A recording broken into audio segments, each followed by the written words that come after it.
Poder de síntese. Gravei recentemente um short sobre esse tema e, de fato, sendo o tema do vídeo poder de síntese, foi um shorts. O próprio formato shorts já prevê que seja algo bem sucinto, bem direto ao ponto. E sendo este o meu tema, entreguei realmente algo bem objetivo, bem simplificado, sintetizando ali a importância de sermos objetivos na nossa fala, de entregarmos de maneira bem direta aquilo que precisa ser dito, né? Entrego ali a frase, né? Quem fala muito não fala nada, basicamente.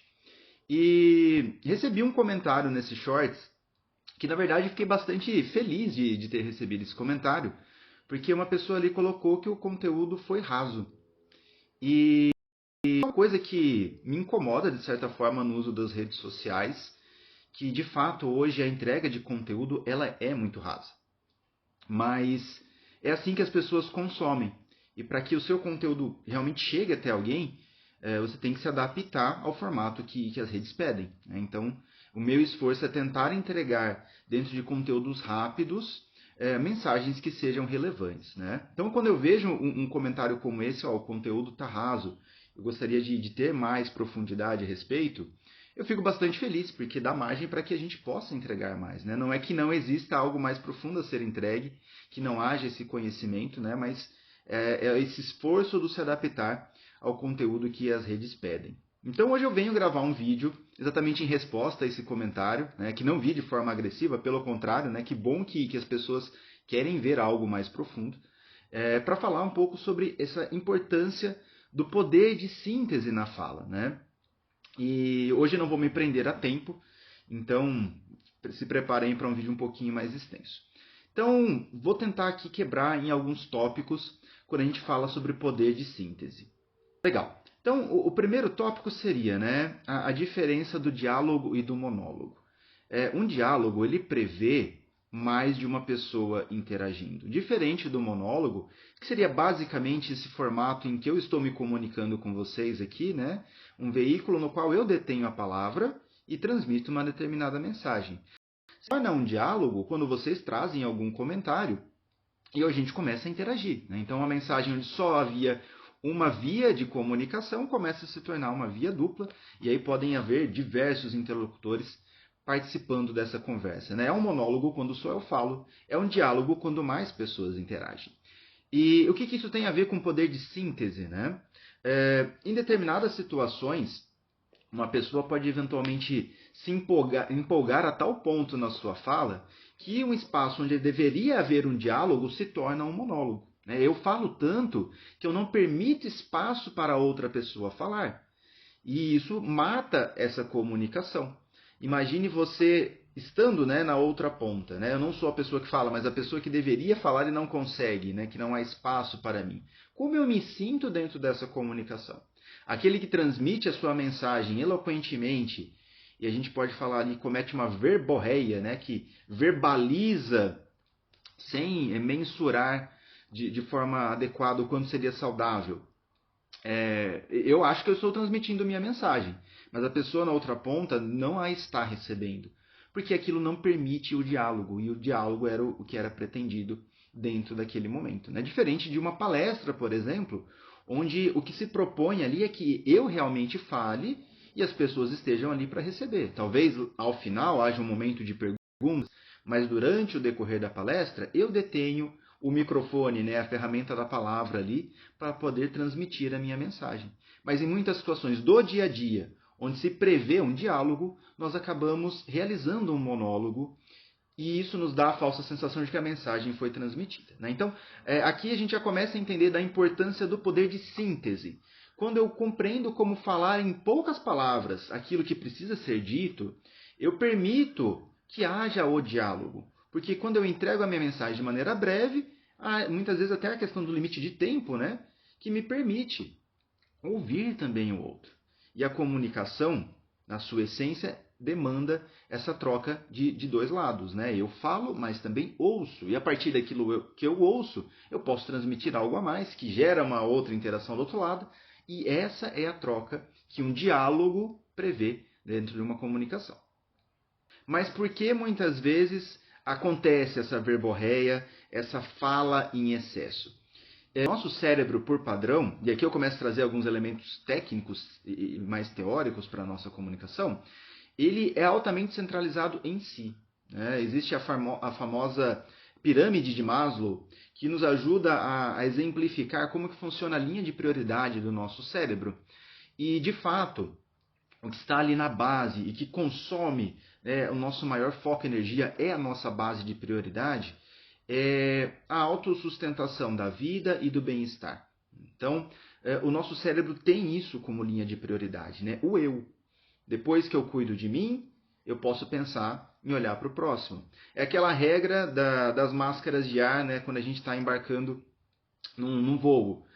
Se em eventual necessidade, acidente, as máscaras caírem, primeiro coloque a máscara em si, para depois poder pensar em colocar na pessoa do meu lado. Ah, mas tem uma criança do meu lado. Se eu estiver sem oxigênio, eu não consigo ajudar o outro. Então eu preciso primeiro resolver a minha demanda pessoal de manter-me vivo para poder cuidar de uma pessoa do meu lado. Então essa é a linha de prioridade do nosso cérebro, manter-se vivo e manter-se bem. Isso se expressa na nossa comunicação. Eu penso primeiramente em expressar as minhas necessidades, as minhas demandas, atender o meu eu, para depois atender o próximo. Essa é a nossa linha instintiva, natural. Logo, se eu não assumo consciência disso e exerço algum domínio sobre isso, o meu instinto ele predomina dentro da minha fala. Então eu vou querer falar mais e centralizar toda a minha fala naquilo que eu preciso, de maneira instintiva, e assim eu diminuo o espaço do outro dentro da comunicação. Mas veja que muitas vezes o instinto mata a solução da demanda. Porque eu tanto foco em mim, em falar sobre o que eu preciso, que a pessoa se desconecta da minha fala, e se não há o entendimento e o comprometimento da outra parte dentro dessa comunicação, a minha demanda não é atendida. Então veja que assumir consciência sobre isso e reduzir o nosso tempo de fala vai permitir com que o outro interaja, com que o outro se engaje e que o meu problema eventualmente seja resolvido. Então aqui a gente entende que o instinto, se não controlado, ele gera um obstáculo ao resultado pretendido daquela comunicação. Né? Isso já traz aqui uma justificativa do porquê às vezes falamos demais. Porque estamos muito centralizados em nós. Se eu tenho a consciência de que é importante ouvir o outro, naturalmente eu reduzo o meu tempo de fala para poder ter o espaço e a oportunidade de ouvir o meu interlocutor. Segundo elemento que nos leva a essa verborreia ao falar demais é a insegurança sobre o tema, ok? Então imagine que eu tenho que dissertar a respeito de algo e eu estou de certa forma ansioso por aquela fala. Eu desenvolvo mentalmente um script. Eu sei por onde eu começo, o meu meio e o meu fim. Eu estou altamente preso àquele script pela incapacidade de improviso, muitas vezes por não ter domínio sobre o tema. Então, estar preso a esse texto pré-definido faz com que a minha fala não seja só em alto volume, mas também muitas vezes acelerada na sua velocidade. Então, quando eu estou preso ao meu script, se alguém vem me interromper e quebra a minha linha de pensamento, isso agride aquele mundo perfeito onde eu consigo expressar tudo aquilo que eu planejei de expressar. Então, não ter domínio e segurança suficiente sobre um tema faz com que eu tenha uma fala engessada, muitas vezes uma fala extensa, que não está preparada para se adequar àquilo que o meu interlocutor venha trazer como dúvida, como interrupção de alguma forma, ou até mesmo a demanda. Olha, eu preciso que você me entregue mais rápido essa mensagem. Isso é extremamente agressivo para alguém que está preso ao script. Não, mas eu tenho que falar tudo isso e eu planejei que usaria um determinado tempo. Então, não ter domínio sobre um tema faz com que você fale demais sobre ele também. Por fim, a insegurança sobre si mesmo, sobre a sua própria imagem, sobre a sua capacidade de fazer claro. Nós chamamos de prolixa a pessoa que fala em 10 minutos o que poderia ser falado em 1.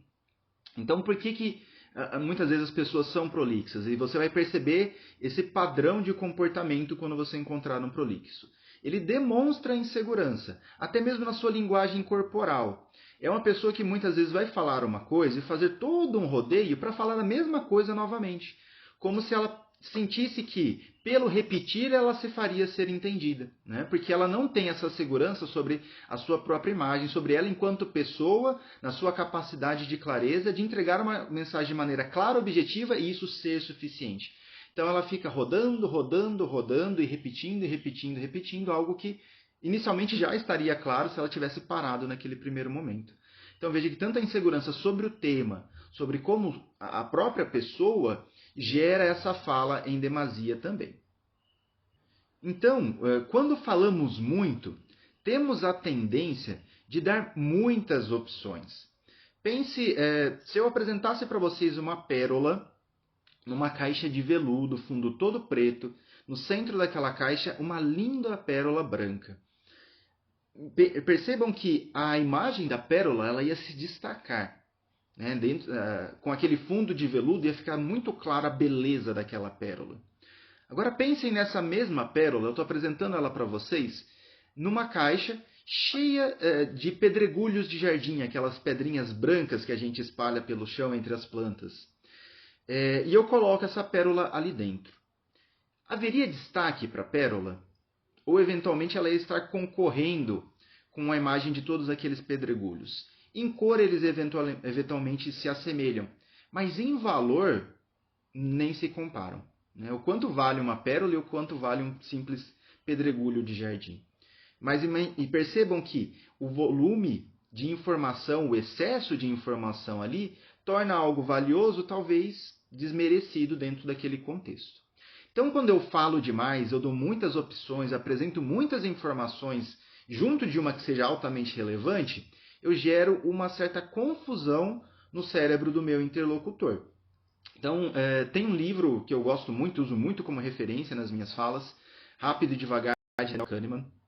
Dentro desse livro, ele traz um estudo em que se propõe a diferentes grupos de pessoas que eles dessem valor, quanto eles pagariam por um determinado conjunto de itens de cozinha. Okay? Então, para um grupo se apresenta um kit com 10 itens de cozinha, sendo todos eles totalmente novos, sem nenhuma utilização. Pergunta, quanto você pagaria por esse kit? E para esse segundo grupo, se faz a mesma pergunta, porém o kit que é apresentado é um kit de, vamos colocar aqui, 20 itens, só que 4 desses itens eles já tinham utilização e pequenos danos, pequenas avarias. E aí essas pessoas também dão um valor, né? Quanto eu pagaria por esse kit. Percebam que no primeiro kit eu tenho 10 itens novos. No segundo kit eu tenho 16 itens novos e 4 itens com avaria. Okay? O valor que as pessoas dão para o kit novo, elas pagariam mais por um kit totalmente novo com 10 itens do que por um kit com itens seminovos que tem mais itens novos. Teriam 16 itens novos naquele kit. Teoricamente não faz sentido. Mas perceba que por ter só itens valiosos ali novos, eu estou disposto a pagar um valor maior. O que ele tenta trazer aqui para essa comunicação? Né? Quando nós damos opções demais, nós tendemos a diminuir o valor dessas opções. Então, se eu falo muita coisa, aquilo que realmente precisaria ser transmitido perde o seu valor dentro daquele contexto de excesso de informação. Ok? Então, aqui mais uma vez um contexto, um elemento teórico, né, de uma pesquisa, para confirmar algo que na prática nós percebemos. Né? Aquilo que eu trouxe no meu shorts. Quem fala demais acaba por não falar nada. Outro elemento super importante para entendermos essa necessidade do falar de maneira objetiva. Algo de alto, não vou colocar nem de alto valor, é de demanda essencial, de necessidade especial dentro de uma comunicação é o rapport, a conexão com a pessoa que te ouve. Quando você estabelece conexão, o chamado rapport, a pessoa está aberta para aceitar eventualmente, dar valor àquilo que você está dizendo. O quanto eu dou valor para a fala de um total estranho e para uma pessoa na qual eu confio, é só você olhar para o seu dia a dia, é totalmente diferente. Então, quando eu estabeleço essa conexão com uma pessoa, essa conexão ela tem que ser mantida ao longo da comunicação. Estabelecer rapport é muito mais do que um aperto de mão firme e um sorriso no começo de uma conversa. A gente tem que manter o rapport durante toda a fala. E o fato de ouvir a outra parte Mantenha essa conexão. Pense que eu estou falando sem parar durante 10 minutos. E eu não dou espaço para que a outra pessoa se expresse. A chance da mente dela se desconectar daquela fala é muito grande. Um rapport inicialmente estabelecido ele pode se perder facilmente quando eu não estabeleço interação durante a minha fala. Se durante a minha fala, mesmo que sejam, perguntas de validação, você está compreendendo o que eu estou falando? Até aqui faz sentido? Se eu abro esse espaço, a pessoa, mesmo que ela seja para me dar um ok, até aqui estou compreendendo, pode seguir. Isso dá margem para interação, para comunicação acontecer de fato, e isso mantém o rapport estabelecido inicialmente. Então, a gente tem que ter essas pequenas trocas de interação para que a conexão estabelecida permaneça e a pessoa mantenha esse elo de confiança, porque se ela não confia em mim, na minha figura, naquilo que eu estou falando, a chance da minha fala não ter sucesso é também muito grande. Então aqui nós aplicamos o que pode ser chamado de escutativa ou escutatória, como apresentado aí por alguns, que é basicamente fazer da fala do outro uma parte importante da nossa conversa. Mais do que a mensagem que eu tenho que transmitir, é o que o outro tem a contribuir dentro dessa fala, para que isso se torne uma conversa rica de fato. Então, o que demanda a escutativa? Mais do que só ouvir, vamos pensar que eu fiz uma pergunta, mas lembremos do script.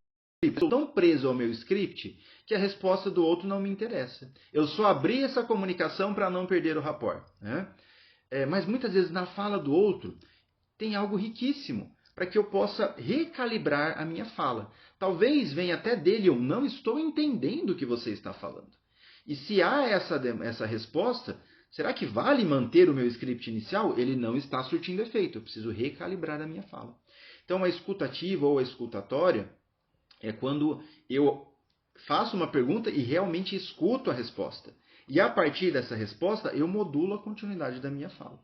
Então, isso é de extrema importância. E quando eu faço isso, eu vou entregando pequenas doses. O falar sucinto não será necessariamente uma comunicação curta, mas eu vou fragmentando minha comunicação. Entrego a dose, valido se foi bem recebida. Se não, recebo o retorno, recalibro e entrego mais uma pequena dose. E assim a gente vai fazendo sprints de fala, que vão sendo validados se estão surtindo efeito ou não. Ainda falando sobre a questão de prender a atenção do meu interlocutor, e lembrando lá da questão de Maslow, da linha de prioridade, eu tenho que ter certeza de estar entregando algo para o meu interlocutor que realmente vale a pena para ele. Que o cérebro dele compreenda que estou dedicando energia a isso e isso vai me trazer retorno. Nós aplicamos algo que é chamado de atenção seletiva. Então, nós podemos eventualmente enxergar ou ouvir uma série de coisas, mas eu só percebo aquilo que me agrega valor. Eu vou até colocar aqui como referência, a gente encontra isso com muita facilidade no YouTube, mas uma pesquisa que foi feita com um grupo de pessoas que foram expostas a um vídeo e antes que esse vídeo fosse apresentado, foi proposto a elas, vocês vão estar vendo nesse vídeo vários jovens trocando passes com uma bola de basquete, com algumas bolas de basquete, na verdade. E eu preciso que vocês contem quantos passes foram trocados ao longo desse vídeo. E aí é apresentado o vídeo para eles. E ao final do vídeo, a pergunta que eles esperavam, quantos passes aconteceram? E a pergunta que surge na tela, na verdade, é: quem viu o gorila? Que gorila? Do que a gente está falando? Isso gera confusão ali no grupo. E aí eles são novamente expostos ao vídeo.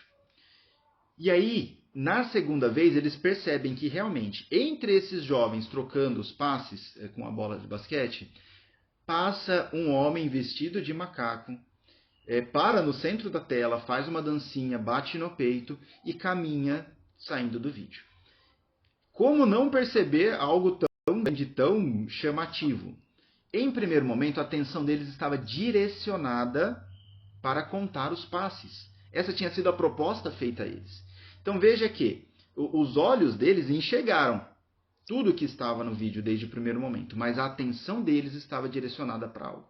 Ao ponto que se ignorou todos os outros elementos. A gente poderia perguntar quantos jovens usavam óculos. E provavelmente ninguém saberia dizer, porque eles estavam prestando atenção na quantidade de passes. Então, onde nós colocamos o nosso foco é aquilo que nós percebemos de fato. E vamos eventualmente desprezar uma série de outros elementos. Na nossa comunicação é da mesma forma. Se a pessoa tem interesse por algo específico, nós vamos falar, e ela só vai perceber aquilo que ela tem interesse de perceber. Aquilo que está alinhado com a prioridade do cérebro dela. Aquilo que entrega valor para que ela se mantenha bem e se mantenha viva. São as bases de operação do nosso cérebro. Okay? Então, eu tenho que agregue para algo que realmente faça a pessoa se sentir bem, que gere dopamina para ela, que agregue para os interesses dela, né? E tudo demais que eu falar, eventualmente vai ser desprezado. Então está aí, né, a necessidade, a importância de entregar uma fala sucinta, que seja orientada às necessidades do meu interlocutor. Porque pelo princípio da atenção seletiva, todo o mais encher linguiça que eu entregar vai ser desprezado e a longo tempo a memória de longo prazo dela não vai preservar isso, enfim, não vai gerar resultado. Por isso eu encerro com a mesma frase que eu entreguei lá no meu shorts, agora contemplada por todo um contexto teórico, né? Quem fala muito acaba não falando nada. Que nos esforcemos para ser cada vez mais sucintos, mais objetivos na nossa fala, entregando aquilo que não somente gera valor para mim, que eu entendo que seja importante, mas especialmente que o meu interlocutor enxergue valor. E assim eu potencializo a capacidade que ele tem de absorver o que eu preciso que seja transmitido e que o resultado esperado dessa comunicação seja alcançado. Curtiu? Fez sentido para você? Então me procura para nós falarmos sobre um processo de mentoria em neurocomunicação.